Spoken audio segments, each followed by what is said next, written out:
When the law is right, but justice still fails.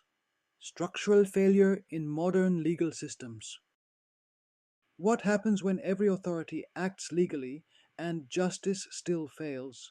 How can rights be formally recognized, procedures properly followed, institutional responsibilities carefully distributed, and still no effective outcome be produced?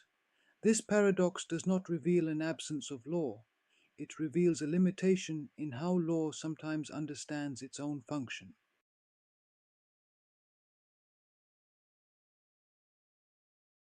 Comparative legal theory offers an important insight.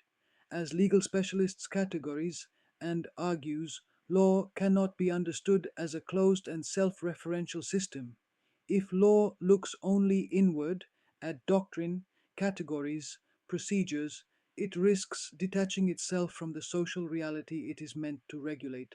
Law is not merely a collection of rules, it is also a social and cultural construct, and that distinction matters because some failures do not arise from missing rights, but from legal structures that are too narrow to absorb certain realities.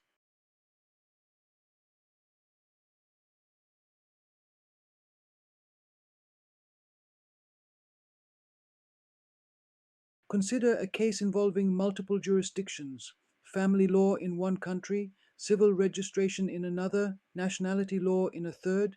Each authority applies its own law correctly. Each decision may be legally justified, and yet no solution emerges. That is not a doctrinal failure, it is structural failure. And this is crucial. The problem is not necessarily wrong decisions. The problem may be that legally correct decisions do not connect into a coherent result. That is a very different problem.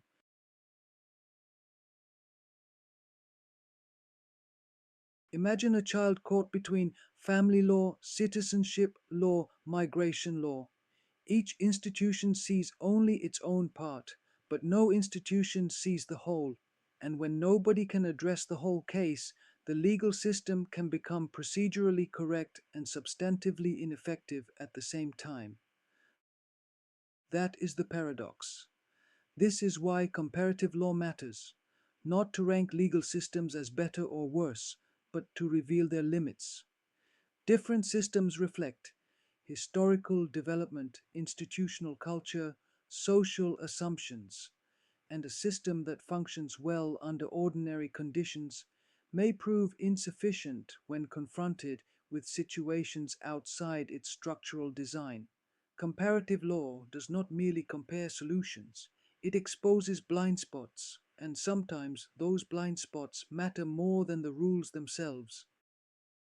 Traditional legal systems resolve disputes inside categories: civil, administrative, criminal, but some cases exist between categories, and there, responsibility fragments, coordination substitutes for responsibility, protection becomes theoretical, rights may exist on paper, yet no mechanism exists to integrate them into an outcome. That is where structural failure begins.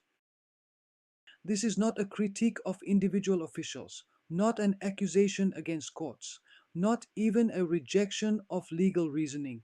It is a recognition that legal systems, however sophisticated, may encounter limits built into their own architecture.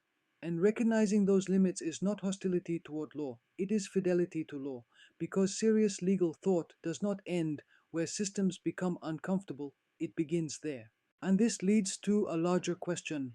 If some exceptional cases exceed the structure of ordinary procedures, should legal systems develop exceptional mechanisms to address them? That is a question I will explore in future videos, because the question is no longer whether these cases exist, the question is whether law is prepared to adapt to them. Thank you for watching. If this perspective interests you, subscribe to the channel and visit law-clinic.eu.